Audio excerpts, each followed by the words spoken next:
Greetings and salutations, everybody. Great day for a webinar. Are you excited, Murray? Light me up. Oh, look out.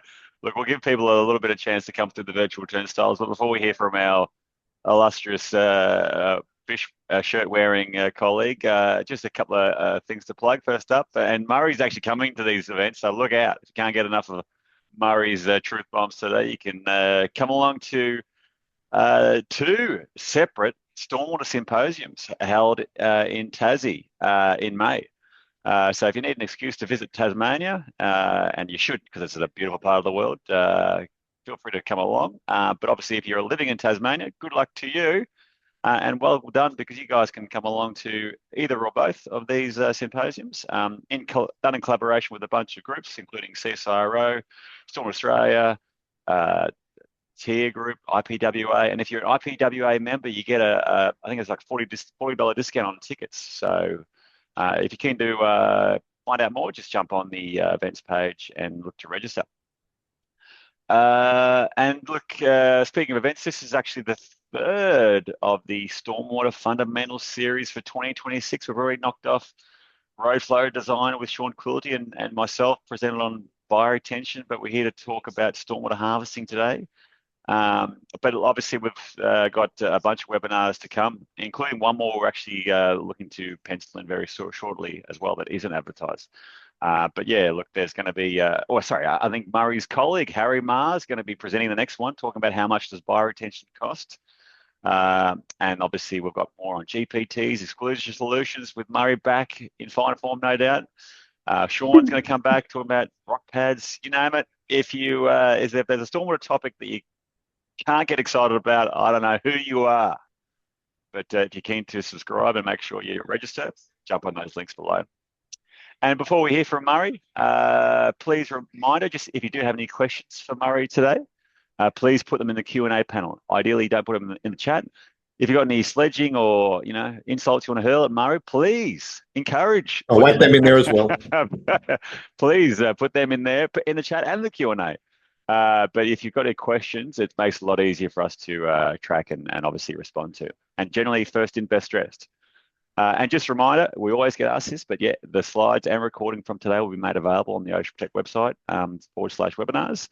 And CPD forms, yeah, you'll all be getting one. But if you don't receive one in a week or so, just email us at marketing@oceanprotect.com.au. But look, that brings me to, I'll let you share your screen if you like, Murray, but as I introduce you.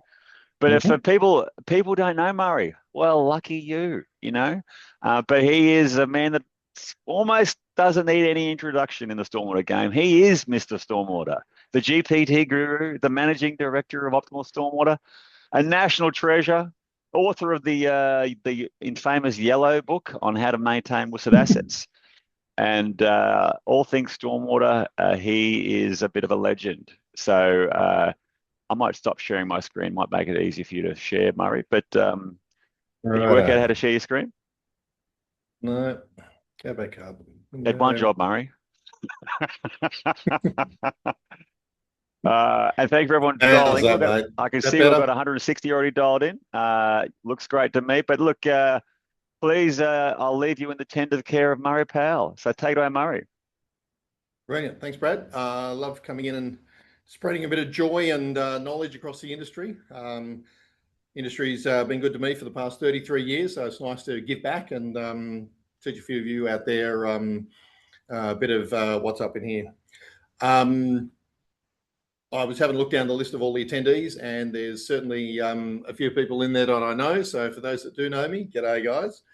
For those that don't, happy to meet you. Flick through a question. There's my contact details at the end that we can talk about. Alrighty, no further ado. Let's jump straight into it. So how does Murray know about stormwater harvesting, and why am I the one that's been conjoiled and roped into doing this for you? Well, certainly after doing this for over 33 years, I've spent a lot of time in stormwater treatment, but over the last sort of 2 decades, a lot more in stormwater harvesting. And optimal stormwater's certainly got a well-known space. We do investigations of feasibility, concept design, detailed design and construction of these schemes. We currently do the ongoing operation and maintenance for 208 of them down Eastern Australia. We're currently, we've done the design and we're now in the construction of the largest stormwater harvesting scheme in the Southern Hemisphere out in Bathurst, New South Wales.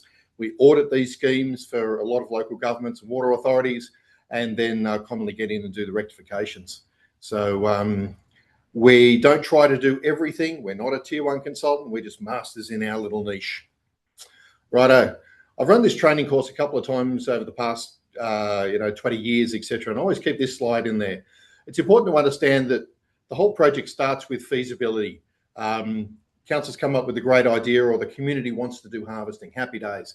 But if it's not feasible, you don't need to go any further. But to understand it, you need to know whether it's feasible. You need to look at the demand, how much water do I need, if it's for irrigation or whatever. Then the supply. If you don't have a good supply coming in, your project's dead as well. And obviously, if you've got a need for irrigating a golf course or a sports oval, and you've got a good supply, you don't need it when it's raining, which is when you catch the water, of course. So you need to look at a water balance and the storage that's going to go along with it. You need to understand the guidelines and what level of treatment you're required, which depends on the use that you're going to put that water to. Extracting the water out of your stormwater system. A lot of people do that very badly.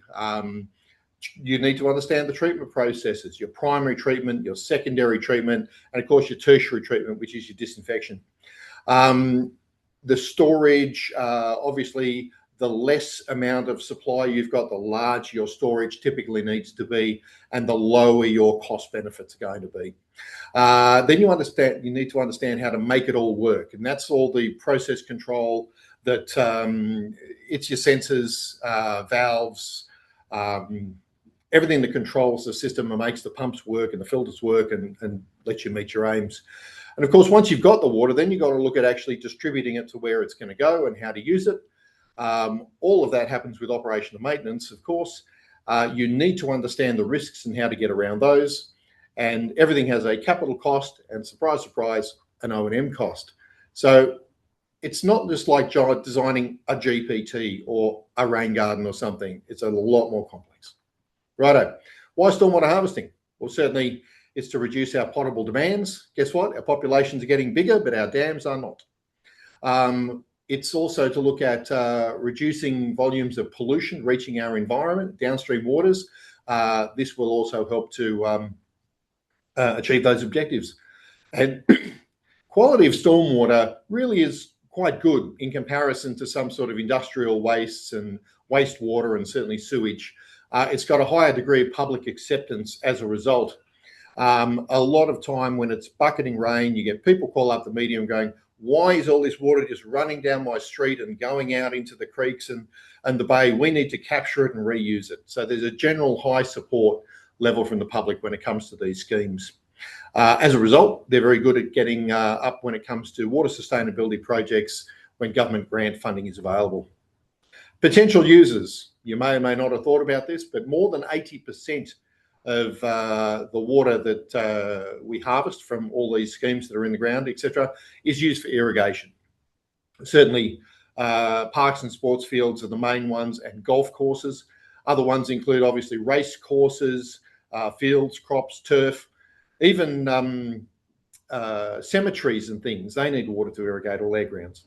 Can also go for industrial and commercial use, cooling water top-up, industrial processes, quenching steel, etc. Obviously, toilet flushing in public toilets. It's not a high volume use, but it's a really touchy-feely one. Wash down waters from industrial places, etc. Topping up water features, aquifer storage and recovery. Certainly big down in Adelaide and in a couple of places in Sydney. Firefighting top-up. Some firefighters love it because it's very environmental. Others go, we don't know what's in it. Don't give us harvested stormwater. Jury's out. But obviously, topping up potable supplies. If you can catch it and treat it, put it into a dam storage where it then gets put into a potable reuse scheme, happy days. It's part of the future. This is from my training course as well. I put it in there as a way of sort of graphically getting your head around the fact that you have this triangle that's made up of demand, supply, and storage. Obviously, the bigger your supply, the smaller your storage needs to be. The higher your demand, the higher your storage will need to be. But of course, it's a bit of a balance between all of those, depending on volumes of demand, supply, and then how big the storage is to meet your supply, meet your demand. And of course, nothing happens without funding. So if you don't have any funding, the whole thing's falling over as well. When you're looking at water demand, there are a number of ways to try and estimate it.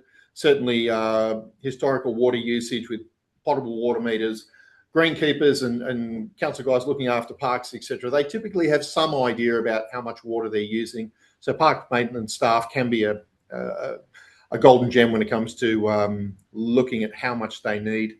Looking at capacity of irrigation schemes, obviously, but a lot of time you're actually sort of forced to do an educated guess, because if you ask park staff how much water they would like to put on their grass, they will give you a very large number. How much you need might be a bit smaller. Okay, water supply. Obviously, you don't need to catch large storms. You're after the base flows, low flows, and that's going to give you a better outcome. You're not trying to catch a 20-year event or anything. Sometimes your water supply can be limited by the primary treatment device that you've actually put in. If it's a blocking filter, it blocks, bypasses, you get no water.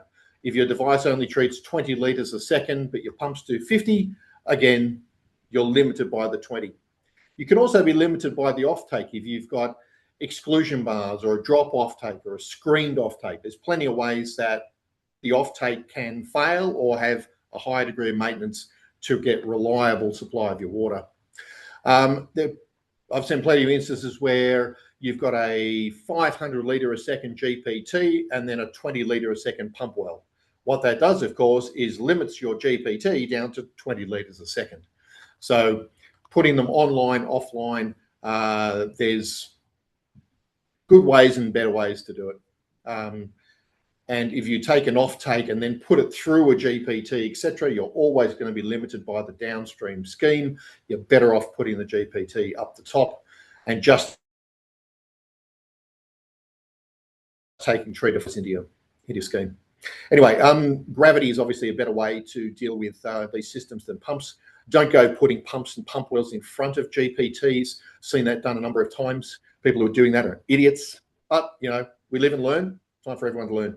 But one of the best things that I've learned over many years of this is base flow is gold. If you can find base flow and tap into it, it's going to reduce the volume of storage, etc., and give you much, much higher levels of return for your investment. But you do need to know what the limits of are when it comes to the supply of your stormwater. On the right there, the bottom photo shows a drop offtake through a grate. So in theory, the gross pollution, everything stays in the channel and goes down to the environment, and the treated water drops through a grate. The problem is that particular line gets regular sewage through it, industrial wastes, oils, and the sediments just clog the offtake.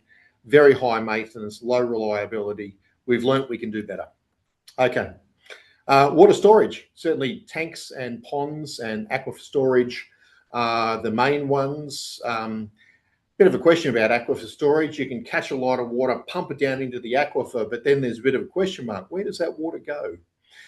Got a lot better control if it's in a tank or a pond.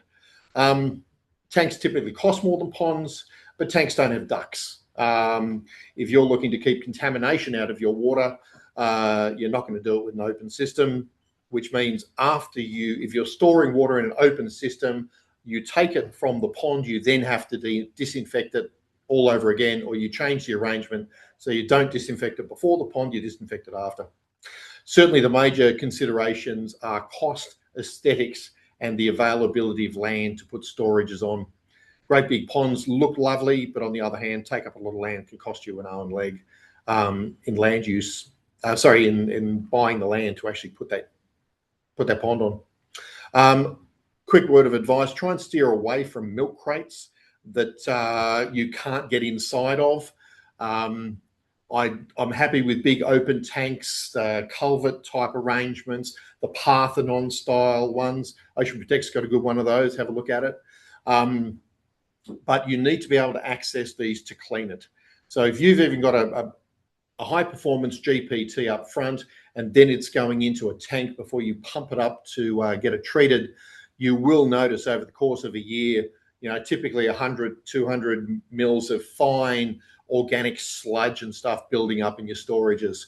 If you've got a milk crate system and you can't clean it out, you're living on borrowed time. 10 or 20 years down the track, that system's dead. Right. You need to be able to look at periodic access. If you are going to be using milk crates, they need to be high level, something low level that you can access, jet, clean. That's enough on storage. Okay. When it comes to the water quality that you need to achieve, it's worthwhile knowing that there's guidelines that are required for you to meet to demonstrate due diligence, and the main one being the Australian Guidelines for Water Recycling, Managing Health and Environmental Risk Phase 2, which relates specifically to stormwater harvesting and reuse, done in 2009. Don't need to read all the rest of this. I'm going to flick through this part on water quality and risk very quickly, because there's lots of stuff that designers of this need to know. But obviously you've got your Australia Guidelines for Water Recycling. There's also ANZAC guidelines if you're looking at recreational reuse of the water, and managing health and environmental risks if you're, I can't remember where you use that one, but you'll need to understand what's in the guidelines and their requirements. Bit of that's coming up in a sec. If you're looking at controlled irrigation, you've got different parameters depending on how long the life of the project is supposed to be. I don't know why that would make a difference, but apparently it does. But if you notice in that list, there's no requirement for disinfection. That's because it's a controlled irrigation of an open space. That's happening in a sports field with a fence around it, locked up, and that irrigation's happening at night. When it comes to what standard do I have to meet, some of the guidelines talk about log reductions. And just in case anyone doesn't know what a log reduction is, it's not chopping down a tree and turning it into firewood. It's a one log reduction is like a 90% removal of pathogens or bacteria from that stormwater or sewage source, etc. 2 log reduction, 99%, 3 log reduction, 99.9, etc., etc. I mention that because when you're looking at irrigating onto a sports field, etc., you're not required to necessarily meet a certain reduction. So in this particular one, the very first line, a 1.5 log reduction for viruses and bacteria, but then protozoas are dealt with differently, and then they still want less than 10 CFUs per 100 mils. Note turbidity, they want less than 25. That's great, normally achievable, 50 is very achievable, etc. If we come down and we start looking at other numbers, depending on what you're going to use it for, the viruses, protozoa, and the bacteria change in the requirements that you need to achieve. Then you've got the deck reuse guidelines, noting on there that they would like to see less than 2 NTU. That is really, really tough to get. That is very, very expensive to get and completely not required. But that's more for effluent than stormwater. However, sometimes, excuse me, stormwater is regarded as an effluent. Then you've got the managing urban stormwater stuff. This is a New South Wales document as well. So if you're not touching the ground, you've got to meet 100. If you are, you've got to meet 10. And if you're going to drink it, don't. Put it through another treatment process. All right. So, Environment Heritage Council, they've got their requirements as well. Okay. So what we take out of that is that there are a lot of guidelines and requirements. You need to design to be meeting those. So you need to sample first, design your treatment system to achieve that. And then once you've built it, you need to monitor it and make sure that you do. Treatment. Okay. The first thing is your stormwater harvesting scheme starts at the offtake. It doesn't start at the GPT. It doesn't start at the pumps, etc. It starts wherever you're diverting water out of a culvert, a pipe, a channel, a creek, wherever you're actually accessing it. because you're probably going to be doing it with a weir. Weirs are the most reliable, but they have a hydraulic impact. You can do it through a drop arrangement, and sometimes that can work if you've got nice fall through a site, etc. But if you don't, drops can be limiting and problematic. If you are having an offtake from a large wetland or something that all the flows automatically go in there, then don't be putting pumps on the bottom. You want to be having something floating, because the nice water, surprise, surprise, is up the top. All right. When it comes to primary treatment, GPTs are the go-to generally. Pit inserts, yeah, if you've only got a couple that you're tapping into. I'm not a big fan of huge numbers of pit inserts. They are also a direct blocking filtration type, and depending on the aperture, they can just block and bypass, and you end up with all the pollution. Trash racks, not a fan of using them, but they can be a good addition to the system as a coarse treatment right up the front. Obviously, GPTs come in different levels of performance too. And for my money, my personal opinion, the Ocean Safe GPT, the Vortceptor GPT, and the CDS unit heads and shoulders above the rest when it comes to the reliability of getting the water through the screen, and also the performance of these devices at stripping out pollution down to 1 millimeter or thereabouts. Most of you should be looking at those devices as a go-to when you're designing these schemes. Secondary treatment, you can either put it through WSUD or biofiltration, etc. A lot of people like the idea of doing that. There's pros and cons to that I'll come to in a sec. Or you can put it through more mechanical and automated systems, self-backflushing screening filters, and self-backflushing media filters. When it comes to tertiary treatment, because you need to knock out those bacteria, all our requirements and guidelines tell us we have to, you can either look at UV or chlorination or ozone. There's a high preference for UV. The problem with UV is it does not have a residual disinfecting component that chlorine does. There's a reason why when you turn on a tap and it smells very mildly of fluoride and chlorine, it's so that there's a guarantee of no bacteria in your drinking water supply. But you can wipe out 99.9%, there's your 3 log reduction, and that 0.1% sits in your tank and blooms over summer with nutrients and warm weather, and you've actually got high levels in your tank after your UV system. So whether you put your UV before or after, lots of things come into play. Alrighty. Chlorination too. You get a great kill with that. That's fantastic. The problem is you're now managing chemicals on site. So you've got bunding, you've got all sorts of other risks and guidelines. You've got continuous restocking costs, etc. And of course, if you overdose with chlorine and put it out all over your grass, good night grass. Ozone is just for special cases, so we won't typically be looking at it for many of the council applications that you guys might be looking at. A couple of photos. There's an empty CDS style treatment device. As you can see, the inlet is on the left. Screens, non-blocking screens are easier to see. Then you have a shear cone, a sump underneath. And of course, when it's full of water, it looks like the photo on the bottom. The middle top is a self-backflushing screening filter. There are multiple varieties of these. Down below that, of course, is a biofilter. In that case, it goes through a high-performance GPT, then floods out into a basin and goes through the media in those systems and then into a tank underneath. If you don't have the room or you don't have the ability to maintain that sort of system, then the one up on the top there is down in Canberra. And it's a bank of media filters, so you can treat high flow rates to a high level of performance. And down on the bottom at the right, obviously disinfection comes in as part of your treatment process. So storages, as I mentioned before, big open tanks, happy days, lovely to get in, but they cost a lot. Underground obviously costs more than above ground, but above ground, certainly some places, the visual amenity means that it's not very popular. But at least if it's inside a tank, you're not typically going to get algal blooms, and minimises bacteria getting in, minimises evaporative losses. So a bit of a fan about underground big open tanks.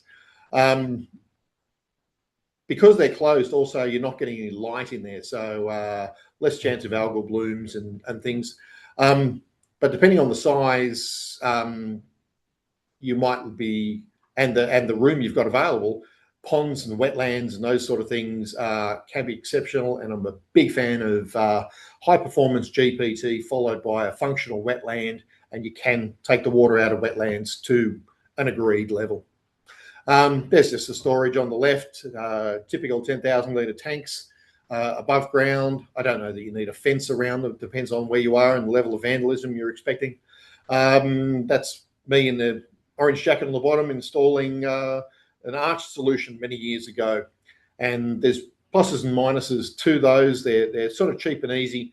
But if the, you know, that geofabric at the back there that's going over the top of that row, water can come in, goes out through all little holes in the arches, and then it seals up on the geofabric, which of course then you can't access and you can't clean. So depending on how much stuff is in your flow and your ability to clean it, these may or may not be a good solution.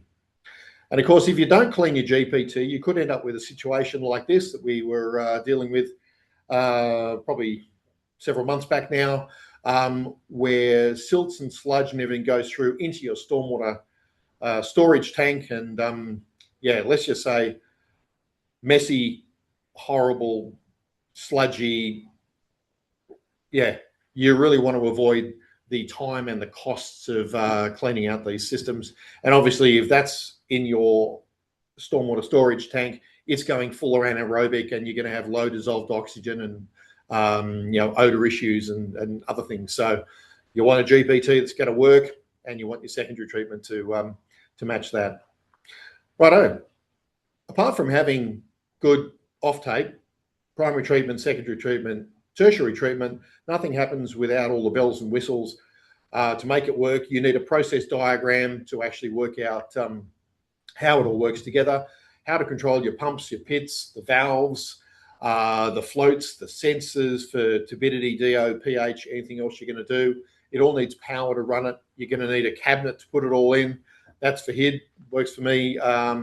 In our offices in Sydney, physically constructing a control cabinet for one of the harvesting schemes that we've upgraded. So we've got the ability to do all that in-house. Obviously, telemetry, do you just want it on site, or do you want it going back to a head office? Choices are yours and governed by money. Righto, pumps or gravity. Obviously, gravity, if you can do it by gravity, is so much cheaper capital, so much cheaper ongoing. Very commonly, though, it's not possible. And you need pumps to push the flow through the treatment systems or to take it up and put it into storage. And you may or may not be able to gravity flow it from there. But pumps are generally a key component of all these systems. If you've got a choice of a pump well or a floating intake from an open storage, definitely go for the floating intake. Don't be sucking sludge off the bottom of these ponds. There's a couple of key consultants out there that are very well known that tend to make that problem a lot. Please learn from this and don't do that in the future. Open systems can obviously also get macrophytes and things growing around the sides, and leaves blow in and intakes can get blocked. So there needs to be practical, logical access. So don't make an offtake in the bottom of the pond, right at the 10 meters away from shore, 3 meters underwater, put a cage over it so nothing gets through and your cage blocks. We need to learn to do things better. Obviously, the process control that goes into operating these systems means that it can be like a little mini wastewater treatment plant. Lots of feedback loops, testing water levels and controlling where water's going and how it gets treated.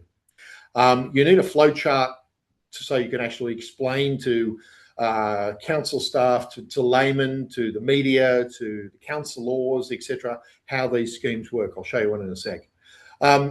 You also need to understand what's required in the way of power demand to drive pumps and things, chemical demand, what moving parts need to be serviced, etc., where the monitoring needs to take place, and of course waste management, because your primary treatment system, your GPT or whatever, it will need cleaning, and it's more important than the one next door that's just looking after the environment, because this one has $1 million worth of infrastructure relying on it working. Obviously, you've got secondary filters and things that will also need backflushing and periodically cleaning. One of the things that is interesting is it's hard to retain the knowledge of how to operate these systems. When they're in council ownership, there's been a bit of a history of, good people get trained up in how to operate these systems, and over 2, 3, 4, 5 years, those people move on, move up, move out, and that knowledge tends to not get passed on. We're always happy to come back in and train up new staff, etc., or operate the schemes for you. But there needs to be good documentation so you actually do retain as much of the knowledge on how these schemes work as you can. That's just a typical flow chart for a site. I think it's down in Melbourne, where we've got pump wells in the first pit pumping it up into a storage tank. P102 is obviously a pump, going through a self-back flushing screening filter, going through media filters, going through UV, going through a water meter. You've got to justify these projects by how much water, potable water saving you're actually getting. You have to have your water meters. And then, of course, if there's no water coming through, there's a potable top-up to keep your ovals going during times of long periods with no rain. And in this particular case, they can send it to irrigation, or if they want, they can send it off for environmental flows. A P&ID is a lot more technical. You're not supposed to be able to read that or fully understand it. This is another project down in Melbourne where you've got stormwater going through primary treatment into tanks. And this gives the electricians and plumbers an understanding of what controls what. You don't need to understand it from this, but if you're designing these schemes, you certainly do. Okay, monitoring. You need to understand that, as I mentioned before, the whole harvesting scheme starts at the diversion or the offtake. If that blocks with a tree or a bicycle or a screen, you've got exclusion bars and they block with leaves and debris, you're not getting any water into the system. You do have to periodically monitor offtakes and diversions. You definitely need to be monitoring your GPT and cleaning as required. Don't just go, we'll budget to clean it every 6 months, and it turns out it needs to be cleaned every 1 month. You've got to clean it as required. Obviously, you need to make sure that your pumps and float switches and level sensors, etc., are controlling the pumps and making the system work as desired. You need to be looking at your water quality as well, either through automatic sensors and samplers. Auto samplers of water quality can be expensive, etc. If your scheme is working pretty well, you might be able to reduce some of the expensive ones and just do the more variable, the more dodgy, the specific ones that are in the guidelines. Noting testing can be expensive, so don't test for everything under the sun. It'll send you bankrupt. There needs to be some common sense in what you're testing for. And obviously, the testing is so that the designer and the operator and the owner can demonstrate due diligence in case anything does go wrong. Now, big bugbear of mine, and most of you have probably heard me talk about this before, operation and maintenance. If you don't budget to do any operation and maintenance, then obviously nothing will happen and your scheme will almost certainly fall over. We've seen a lot of devices, a lot of schemes not meeting expectations, literally hundreds of them. So, and in general, there's been a grant, they've got the money to build it, but then no one's really thought about who's going to operate it and the money to do that. But you do need money for ongoing operation, replacement parts, potentially chemicals, definitely the testing and the maintenance, and even retraining of other internal staff about what needs to be done on the operation of these schemes. But these are definitely not a set and forget item. There does need to be some budget for that. So when we're looking at the costs of an overall scheme, these are sort of I'm going to give you some estimates in a sec. These are sort of the areas that you would break it down into. Feasibility investigations, logically, then concept design. There might be some internal admin costs if you're a council looking at getting grants and the staff that are finding the information to feed into the concept design, either detailed design or design and construct. And then you've got the installation and the supply and installation of all the various components. Then there's a commissioning and validation and verification process to make sure that Just because music said you were going to get a certain removal efficiency from something, did you actually get it? You do need to validate the system is actually working. And then obviously you're periodically going to have potential for chemicals, and that may be cleaning of an underground storage tank if you get a bacterial spill or contamination in it, pump servicing, monitoring, etc. You get the deal. Rough ballparks, feasibility, it's all over the place, depending on how complicated the scheme is going to be. Again, you've got a range for all of those. You can read those sitting there at the moment. Concept design, none of these early ones are breaking the bank. The big ones coming in the cost of the components and the installation costs. The rest of them are all typically, 20 to 40,000 ish. And you want to be budgeting for probably 20 to 40,000 for ongoing waste management of your primary and secondary treatments. And then maybe 20 to 40, depending on the type of scheme and level of automation in the ongoing operation and maintenance of that scheme. Here's a quick example, just so you feel warm and fuzzy about what one of these schemes can look like. This is a little regional harvesting scheme for a council in Sydney. The yellow line on the bottom that goes over that graded pit is where the offtake is. It then flows to the right through a CDS unit, which then flows into a pump well, pumps it up into a treatment room that's next to a toilet block. The treated water then gets stored in 4 big above ground tanks, which then gets sent out for irrigation of the field. This would be a quick, simple, typical example of what most councils would be looking at. Ballpark, around $1 million. Of course, if you want to get really big, you can look at schemes like out of Bathurst. Those white cylinders on the left there, they combine. They're a high pressure, high flow rate media filters where we're pushing 2,000 litres a second through those things. And it's going for potable reuse. It's not surprising this thing's coming in at 30 million. Okay, sort of getting to the end now, but unfortunately, history has left us with a legacy of poor performing schemes. This isn't a sales push, but if we can help you out, give me a call. I'm happy to look at what we can do for you. A lot of councils that they've designed some themselves. They've used consultants that were, learning as a one-off, and they've been left with schemes that aren't meeting their expectations. It's just a legacy issue, and progressively, as an industry, we can address it and move forward. For this reason, auditing of stormwater harvesting schemes has certainly become more common, and it's one of the main things we do here at Optimal Stormwater. So I guess hence being invited to talk to you today. They are a big investment, these schemes. It might cost you 200 grand for a GPT, but it's going to cost you 1 to 2 million for most of these schemes. It's not a small amount of money. So if it's not working, you can't just have the guy that drives the ride-on mower coming in and going, oh, the filter is cleaning, I don't know what to do, switch to potable, because that's happened quite a few times. You need to keep them working, which means getting them back to working and then operating and maintaining them. Obviously, droughts are coming again. It was raining on the weekend in a lot of places. We've got floods up in Queensland at the moment. But I don't know whether it's going to be 1 year or 5 years or maybe 10 years.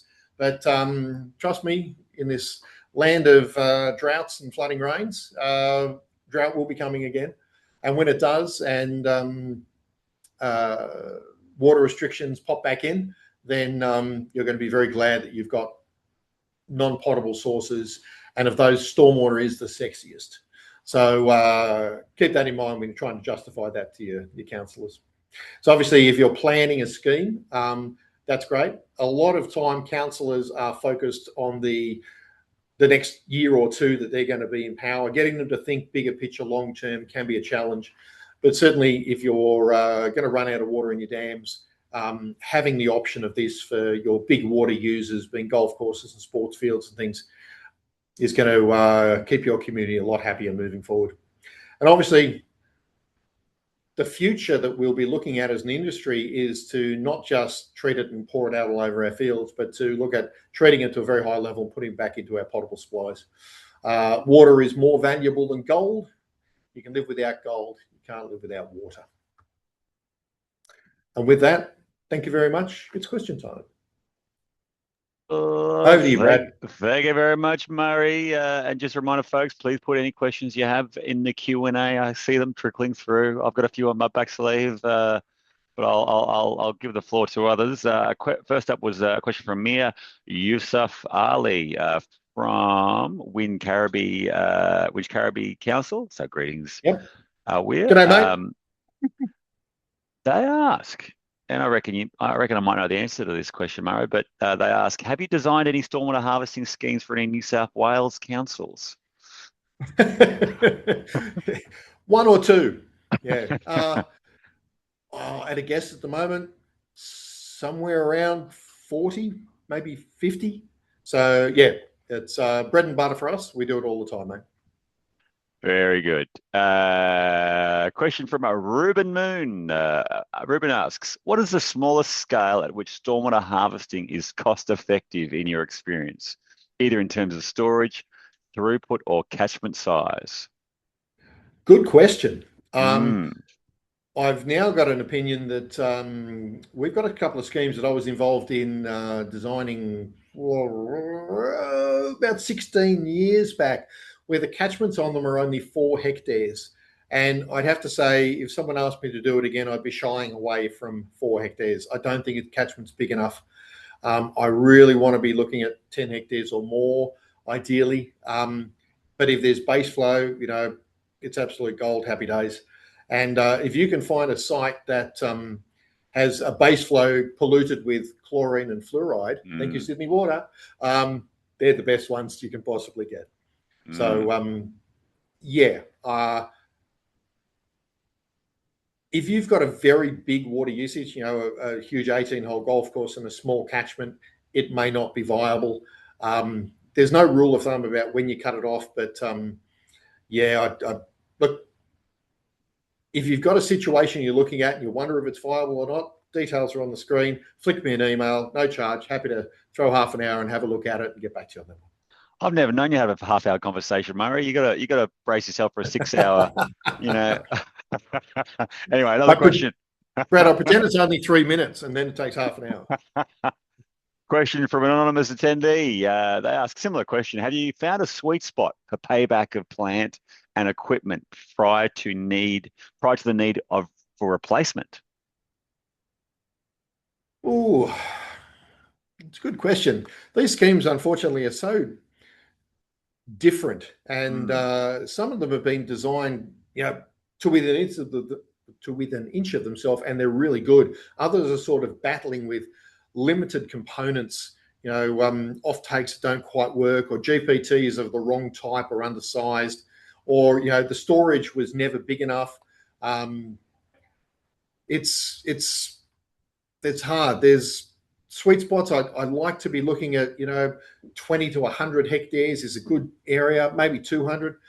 Once you start getting really big catchments of 1,000 hectares coming in, you tend to get such a large pollution load coming with it that your GPTs and your offtakes start struggling to keep up with their functionality. It starts becoming too onerous to meet the maintenance requirements. Likewise, there are schemes with backflushing screening filters, and just because it says it's an automated backflushing screening filter, it'll backflush to 99%. The next time it does it, it's 99% of 99%. Next time it's 99% of 99% of 99%. So after you've done that 50 times, it's down to 50%, and it does need to be cleaned and serviced. So in some cases, ponds and wetlands have got some good advantages, and I love those. In other cases where you don't have room, underground tanks can be an absolute godsend. What we're learning, though, is councils are getting a desire for more information and more involvement. They want to learn how these schemes work and take those the lessons they've learned from previous schemes that maybe aren't meeting their expectations and getting better outcomes moving forward. There's a couple of significantly major councils on the eastern coast of Australia that have a large number of schemes that were really, like the majority of them, not working. So there's plenty of work for everyone in this space to do better and to fix the ones we've got. Ruben from Hobart also asks a bonus question, Murray. He says, what's the cocktail recipe of the day? Oh, mate, it's hard to go past a margarita, isn't it? Oh, look out. For people who don't know, Murray's a man of many talents. He's actually author of Australia's, I think, well, at least formerly, leading cocktail recipe book. If you can find it on Amazon or something like that, good luck to you. You can, you Um, can. a question from Maroon Yakub from New South Wales. He uses the example you showed before. He goes, $1 million for a football field to be irrigated. How does this match with potable water supply for $1 million? Um, you can put potable water on there for many, many, many years, and you don't have to pay for the infrastructure, and it's so much simpler to operate. We should all just use potable water for everything. Well, this is the There's a drama that problem with everyone, that, though. yeah, this is the When drama it's is like, what do you raining, do? Like, this is the, I think everyone would be battling with this issue. I think everyone on this call probably recognizes stormwater harvesting is a good idea, but the cheaper option is clearly the vast majority of the time potable, cheapest, oh, definitely, easiest. So yeah. what's the key mode? Like you touched on it, we're probably going to be running out of water, more demand, etc. Is that what you generally see as the trigger point? Like people sort of Yeah, yeah, yeah. yeah, playing for If the you future. think you're going into this to save money or to make money for council or a water authority, you're wrong. Look, I can count the number of schemes that I know about that are producing water at less than a potable rate on that hand. And I know about a lot of schemes. Right. Uh, Most of them are well over your potable rates, in some cases 5 or 10 times higher than your potable rates. But you're doing it because of sustainability reasons. Hmm. You're not doing it to try and make money. If you are, go and build a dam. Those are pretty unpopular environmentally to go and do these days. Mm. So people like the idea of capturing and treating and reusing stormwater. It's politically, it's got the thumbs up. So councils are one of the biggest water users, and most of it goes on irrigation. And obviously, when it stops raining and our sports fields start turning into dust bowls, and little Jimmy starts getting shin splints and scratched Mm. up knees and everything because there's no grass, the community starts questioning councils as to why haven't you got any water? And they say, oh, water authority said we couldn't have any. We need it for our drinking and bathing and cooking and stuff. So therefore, all of our green infrastructure has to go to waste. Well, it doesn't if you've prepared in advance and you've got these harvesting schemes. So, they are very much about sustainability moving forward. The whole world is thinking about sustainability, predominantly energy and water. Obviously, we're focused on water today. Yeah. I'm curious about the how do you, I guess, do a scoping study, like the baseline assessment? Like, for example, like predicting water off a catchment. Are you looking at music models? Are you doing flow monitoring? I would have thought it'd be more the flow monitoring because obviously base flow could be a huge component, for example, and you wouldn't get a good understanding of that until you actually stick a probe in the ground and actually monitor it for an extended period. I'm like, give us an overview. If someone comes to you and says, "I'm looking for a stormwater harvesting scheme to irrigate this park," how do you assess the flow characteristics? All right. Thank you for that excellent question, Brad. So, We would certainly start off with looking at catchment areas based on contours or GIS drainage, uh-huh. and then looking at what we would expect to be coming off in up to a 3-month flow that your GPT and offtake might be looking to handle. But I can tell you something for nothing. Every single project, we're going out into the field and we're looking at where you would offtake and how that might impact hydraulics of the site and downstream environment to try and tap into base flows and things. And if you can, that's fantastic. There was one particular project down in Melbourne where Melbourne Water obviously had a policy if you can't take the base flows, and Optimal Stormwater successfully went in and argued with them to say, yes, you can for this particular application where the base flow was not needed from this pipe system to meet the environmental requirements of the critters in the creek, because there was enough base flow coming in from other applications. And because of that, they said, all right, well, we still don't want you taking base flow. We said, well, it drops the tank storage from 600 million litres to 100, million litres, kilolitres, 600 kilolitres down to 100 kilolitres, and that halves the cost of the project. And suddenly everyone went, wow, okay, now we're very interested. And I said, it's not going to have an environmental impact downstream. It's going to halve the costs of your project moving forward. It makes no sense to lose the base flow. And everyone agreed. And I'm not sure where the project's at the moment, but let's make some calls and find out. Yeah, I never forget a harvesting scheme that we looked at in Brisbane, and the base flow was out of this world. It was a small catchment, but clearly there was a leaky water pipe or something going on upstream, and you could just literally just plug into that. Well, that's the question. Can you plug in? Can you take? I guess this is a more legal question. Can you take just water from a pipe? Like, is there any restrictions? And I remember doing a project in Toowoomba, and there was significant concerns that the water, being released downstream would be reduced. But if you tap into an urban pipe, do you have to worry about potential water ownership rights or anything like that?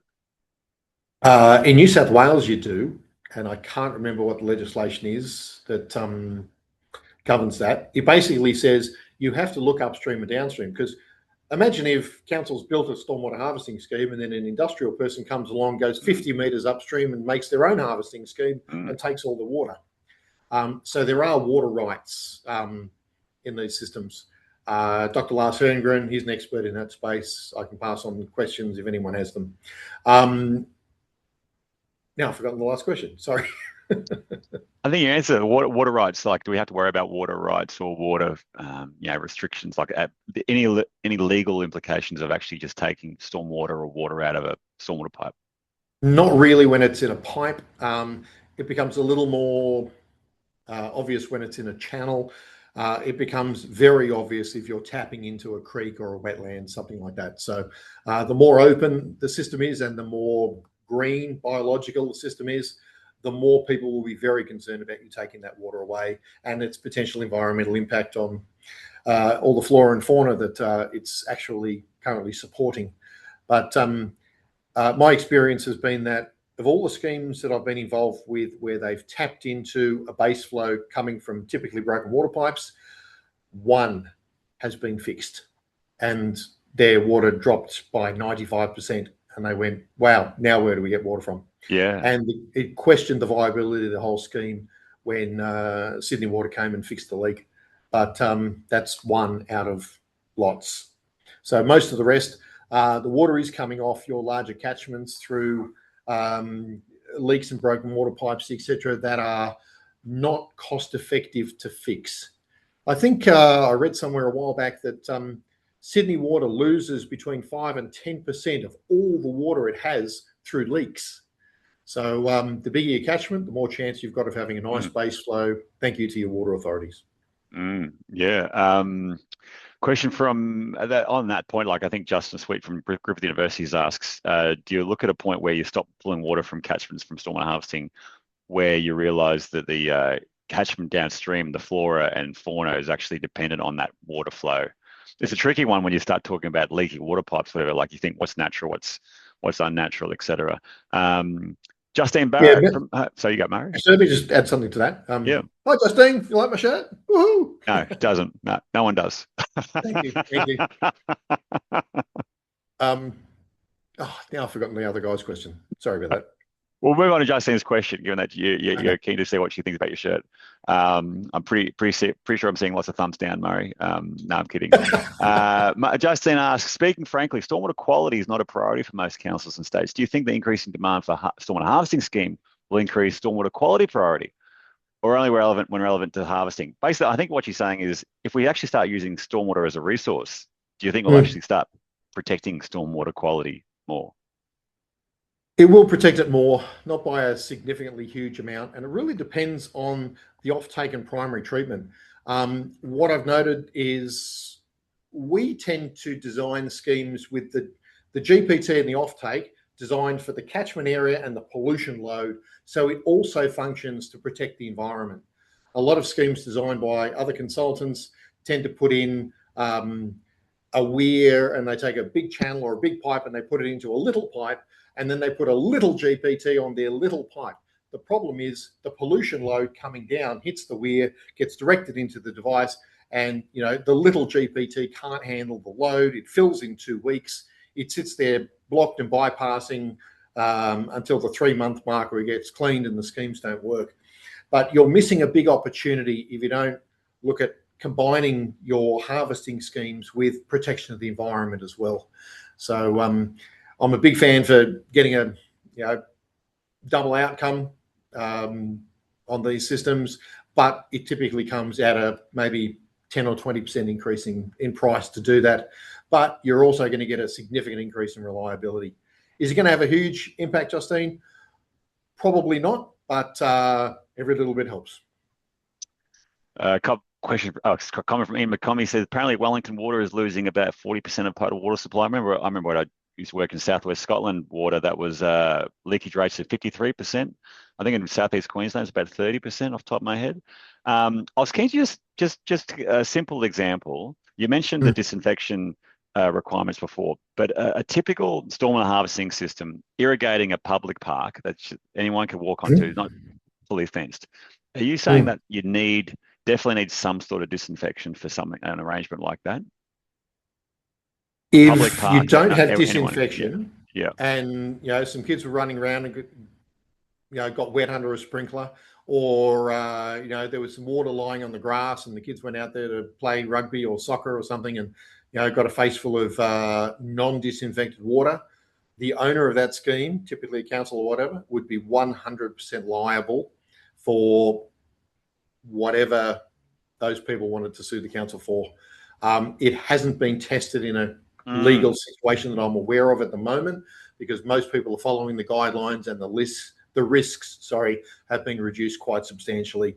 But there's a reason why they want those coliform reductions.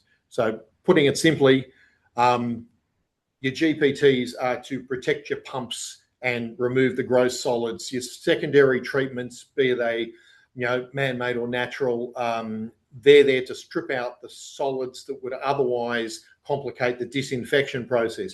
It's all leading up to the disinfection process to drop the bacteria levels so that you can irrigate it and meet your duty of due diligence. If you don't meet it and someone does get sick, you are gone. And I've seen some hideous schemes. One particular one that was very funny at the time, where it was taking water out of a creek, and I had a look at the creek. It was full of gambusia, millions of fish that were going to go into a macerator pump and get pumped and sit in above ground, huge, big steel tanks.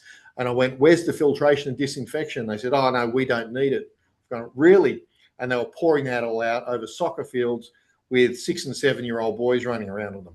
I went, A, it's going to stink, and B, your risk is through the roof. As soon as someone, gets their eye shoved into the ground and it suddenly gets all red and infected, you don't have a leg to stand on. So generally, these days we're doing it right. I'm pretty impressed and enthused about how well the industry is getting on with its disinfection. Areas to improve are definitely with the offtakes and the GPTs and the operation of these schemes, and certainly funding the O&M. But disinfection generally done reasonably well. Cool. Apparently Justine does like your shirt, Murray. She's clearly deluded. Maybe last question from AJ, but I'll just say AJ. He asked? What is the ideal cost dollar per kiloliter for a harvested stormwater, just for comparison? Can you give us a ballpark number, dollar per kiloliter, Murray? Oh, look, if you can get it down around 3, you're doing really well. You can get it up around 4 or 5, pretty common. If you can get it under 10, it's probably still worth doing. If you can get it under 2, you're a magician, and we should all copy whatever you're doing. So, look, if you can get it under sort of double the potable rates, I think you're doing pretty well, and that's where we sort of try to aim. Well, Murray, you've covered. You did promise you cover all the bases today, and you certainly have. Thank you so much for your time today. I know a few others have got questions they want to ask you. So, Murray's contact details are on the screen there. If you're keen to give Murray a call, brace yourself for at least a 3 or 4 hour conversation. But I do encourage you to do so. Rude. I'm just calling the facts, But look, thank you so much for everyone who's dialed in today. But a big thank you to Mr. Stormwater himself, Murray Powell, for wowing us with his technical expertise and experience. So thank you all very much, and particularly Murray. Just a reminder, folks, we'll have another webinar in a couple of weeks' time with, let me just share my screen for 2 seconds, if I can. Let me just see if I can bring it up, because I know, and I know he's actually on the call as we speak. We've got Murray's colleague, the intrepid Harry Ma, will be presenting the next Ocean Protect Stormwater Fundamentals series how much does bioretention cost? So and that's only in 2 weeks' time. So if you're keen to come along to that I'd highly encourage it. It's a really cool study looking at actually a whole bunch of life cycle costs for a whole bunch of bios across the planet, across Australia, I should say. And Murray's going to tell us all about that study. So certainly encourage you to come along to that. And just a reminder, the recording slides will be made available today, in a couple of days, probably on that website. And if you've got any further questions, just feel free to reach out. But again, thank you very much for Murray for giving up his time. Thank you for everyone for dialing in, and enjoy the rest of your day. Thanks for putting these on, Brad. Cheers, mate. Anytime. Very good. Bye for now.